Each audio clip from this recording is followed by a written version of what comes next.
Halo, perkenalkan kami dari kelompok 9 yang beranggotakan Yamutaro Agazebua dengan NIM 24040433, Raihan Firmansyah dengan NIM 24040499, dan saya sendiri Azbi Maulana dengan NIM 2404040102. Kami di sini akan mempresentasikan project based learning kami di mata kuliah analisa struktur 1 yang dosen pengampunya Bu Nur Samsi. Yang pertama kita masuk ke pendahuluan dengan metode distribusi momen. Pada mulanya dikemukakan oleh Prof. Hardy Cross pada tahun 1930-an. Kemudian metode ini disebut dengan metode Cross, dapat digunakan untuk menganalisa semua jenis balok atau kerangka kaku statis tertentu. Dalam proses analisis, metode ini melakukan distribusi momen dan induksi atau carry over terhadap momen primer atau fixed end moment sebanyak putaran atau iterasi guna mendapatkan keseimbangan di setiap titik kumpul.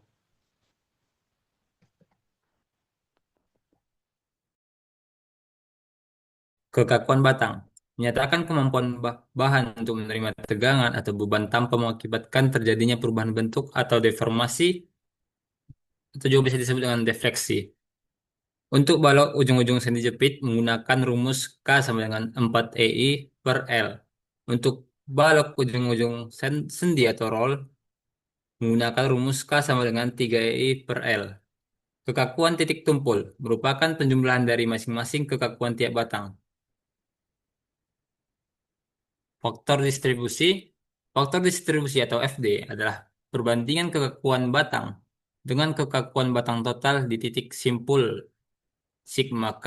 Jadi faktor distribusi kita dapati rumusnya sama dengan FD sama dengan K per sigma K.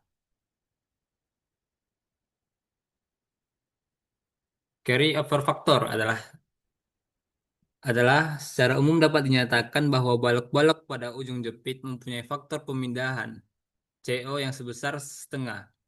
Fixed end moment, FEM. Fixed and, fixed end moment adalah reaksi momen yang timbul pada suatu balok statis tak tentu dengan perletakan jepit di kedua ujungnya. Eh, untuk untuk rumus-rumus FEM bisa dilihat pada buku kita juga pada halaman terakhir. Oke, kita masuk ke contoh soal. Bisa kita lihat di sini, di gambar tersebut, ini adalah balok menerus. Jadi kita menentukan reaksi perletakan dari gambar balok menerus di bawah ini dengan menganggap EI adalah konstan. Oke, ya, langkah pertama yang kita lakukan adalah mencari kekakuan pada tiap batang. Untuk rumusnya sendiri kita bisa lihat dari gambar. Kalau misalnya di sumbu A itu terjepit. Jadi kita menggunakan rumus 4 PI per L. Jadi kita bisa gunakan jadi 4 PI per L per 5 karena jarak antara A dengan B itu adalah 5. Jadi hasilnya sama dengan 0,8 EI. Untuk KBC kita menggunakan 3 EI karena di sumbu C-nya itu adalah sendi roll. Jadi kita menggunakan 3 EI per L. Jadi jaraknya juga 2,5 dan hasilnya sama dengan 1,2 EI. Setelah kita mencari kekakuan, kita masuk untuk ke faktor distribusi. Jadi kita bisa lihat dari gambar untuk DFAB itu 0 karena ujungnya jepit. Lalu kita masuk ke DFBA, kita tambahkan semua kekakuan dan kita bagi dengan kekakuan yang ada di AB dengan juga yang di BC. Jadi hasilnya sama dengan 0,4 dan begitu juga BC hasilnya itu sama dengan 0,6 dan juga CB hasilnya sama dengan 1. Setelah kita mendapatkan faktor distribusinya, kita menghitung FEM. Untuk FEM sendiri kita bisa menggunakan rumus yang ada di buku yang di halaman terakhir. Untuk eh, contoh soal ini kita mengasumsikan semuanya itu batangnya terjepit. Jadi untuk FEMAB kita menggunakan rumus minus QL kuadrat min 12. Kenapa minus? Karena dia berlawanan arah jarum jam. Jadi hasilnya sama dengan min 25 kilonewton meter. Dan begitu juga untuk FMBA dia plus karena searah jarum jam. Jadi hasilnya juga sama dengan 25 kNm.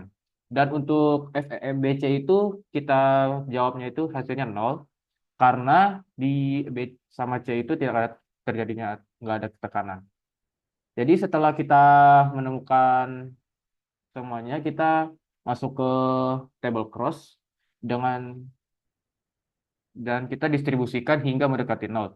Jadi setelah misalnya kita mendapatkan semuanya, kita distribusikan. Jadi didistribusikannya itu menggunakan rumus ini dan juga yang ini. Untuk di AB, kita kalikan dulu FEM AB dengan DF-nya.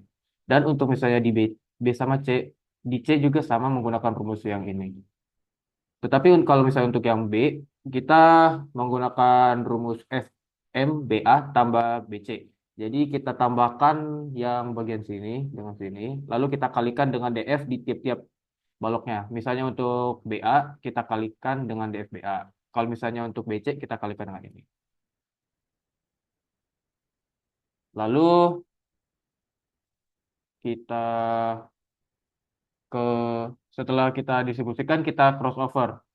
Jadi kita crossover dari yang misalnya yang di sini kita crossover, kita bagi setengah jadi ke sini, dan ini juga pindah dibagi dua ke sini, dan begitu juga yang sebelahnya. Lalu setelah kita crossover, kita distribusikan lagi menggunakan rumus yang sebelumnya yang di sini kita lakukan setelah melakukan crossover. Setelah kita melakukan crossover dan distribusi, kita kalau misalnya sudah mendekati nol, kita boleh langsung kita jumlahkan semua semua yang ada di sini.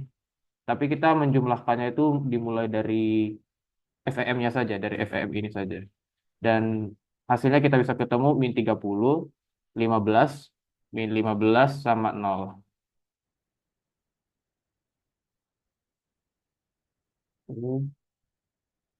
Setelah kita temukan ini, kita bisa masukkan ke dalam gambarnya seperti, dan hasilnya jadinya seperti ini. Yang tadi 30, ini harusnya min 30 salah. Terus ini 15 karena dari BA, terus begitu juga di sebelah ini min 15 min salah, sama yang terakhir nol. Saya kembalikan ke teman saya.